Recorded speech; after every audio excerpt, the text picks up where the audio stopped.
Mungkin ini salah satu karakter development yang paling memorable di seri-seri angkatannya dia. Kita nggak cuma lihat dia sebagai pengganti All Might lagi gitu maksudnya. この番組はご覧のスポンサーの提供でお送りします。 Oke, saya minasan, sedang Mayasan The Speak. Jadi sekarang aku akan ngebahas satu arc yang akhirnya tayang juga di versi animenya Boku no Hero Academia. Per video ini tayang, kita semua sedang menikmati arc Dark Hero atau kita kenal sebagai Dark Deku. Sebuah arc yang membawa si karakter utama kita ini, Midoriya Izuku, menjadi seorang layaknya vigilante. Aku nggak ngerti dengan kamu, mungkin kamu mengharapkan development ini terjadi dari dulu. Kamu mungkin pengen lihat tuh Deku jadi kayak sekarang ini. Tapi aku pribadi sejujurnya enggak gitu maksudnya. Aku pribadi itu enggak menginginkan atau enggak berekspektasi, enggak berteori gitu maksudnya akan development dia ini, akan kemana arah ceritanya, akan kemana karakternya ini berjalan. Tapi kemudian ketika Dark Deku disuguhkan di manganya, sekarang di animenya, aku tuh sadar bahwa apa yang terjadi ke karakter dia ini adalah sebuah development yang mungkin tidak aku inginkan, tapi aku butuhkan. Aku butuh development dia menjadi seorang Dark Deku supaya level dia sebagai karakter utama dalam cerita, dalam Boku no Hero Academia itu naik satu tingkat. Kenapa bisa seperti itu? Aku jelaskan aja. Mari langsung kita mulai aja, silakan di like, share, subscribe untuk pembahasan kali ini. Jangan lupa di follow dan cek Mayasan The Speak. Sebagai sobat cinta anime, sebagai sama otaku penikmat Boku no Hero Academia, mari kita sebagai mendapat. Tapi ingat, jangan sampai saya berdebat, cukup berani sebagai penikmat dalam sesi diskusi hangat.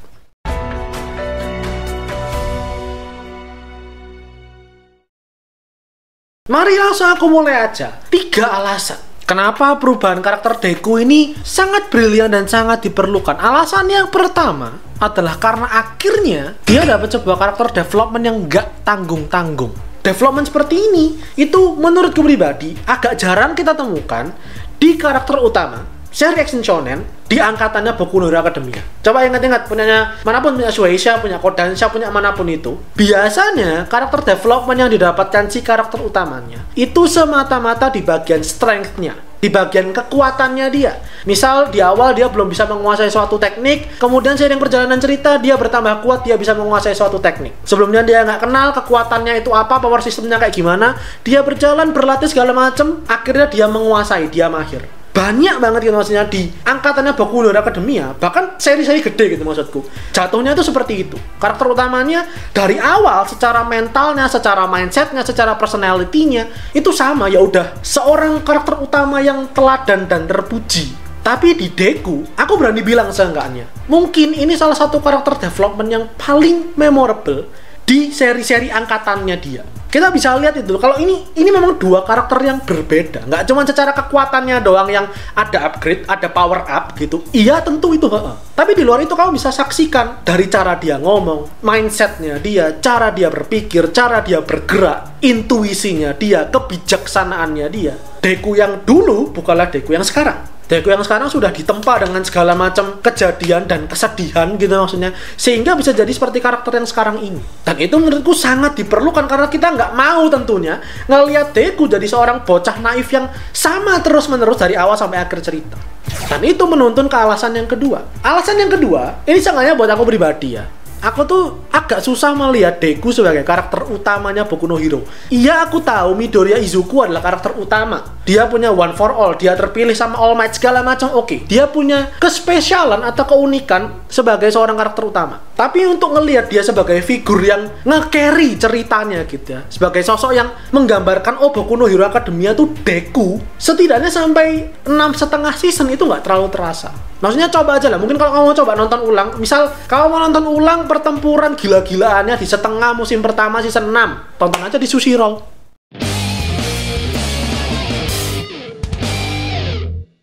Iya, di Sushi Roll. Udah berapa kali sih aku bilang, udah berapa kali ngiklan di sini udah aku bilang ke kamu. Kalau kamu cari platform anime legal bersubtitle Indonesia, galeri animenya tiap season juga keren-keren, ya berarti kamu harus langganan Sushi Roll. Harganya sangat terjangkau, mau cuman sehari, sebulan, seminggu. Metode pembayarannya pun sangat beragam gitu, maksudnya gampang-gampang. Misal kamu nggak punya ATM nih gitu ya, mungkin masih pelajar gitu, belum punya ATM, nggak masalah. bayarnya bisa pakai kartu provider kamu apapun itu. Nggak cuman platformnya doang, Instagramnya, akun Instagramnya Sushirol itu juga keren banget. Karena ada trivia-trivia menarik gitu ya di tiap harinya, dan tentu tiap minggunya ada kuis-kuis berhadiah yang bisa kamu menangkan. Banyak banget hadiahnya, beragam, bervariasi.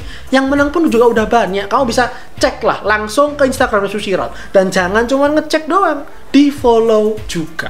Jadi tunggu apa lagi? Ayo segera langganan, follow dan nonton Sushirol.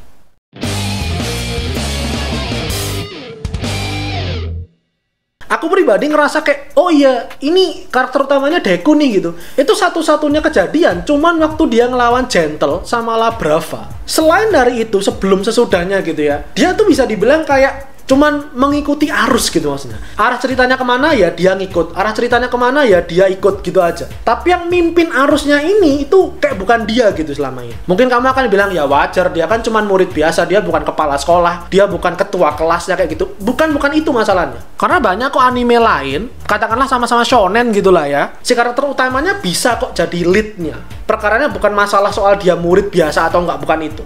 Tapi itu semua setidaknya berubah dan diperbaiki, sangat diperbaiki sekali sama Horikoshi Sensei ketika arc Dark Hero ini mulai. Ketika dia mengemban tugas sendiri, ketika dia merasa punya tanggung jawab sendiri, ketika dia tahu tujuannya dia itu apa. Dan dari situ kita semua tuh sebagai penonton, sebagai pembaca, akhirnya bisa investasi ke karakternya dia ini. Kita nggak cuma lihat dia sebagai pengganti All Might lagi gitu maksudnya. Aku tuh ngerasa selama ini di mataku Deku tuh kayak gitu, cuman dia penggantinya All Might. Tapi sekarang ketika dia masuk ke arc Dark Deku ini, dialah yang menentukan arah ceritanya kemana. Dia nentuin arus ceritanya kemana.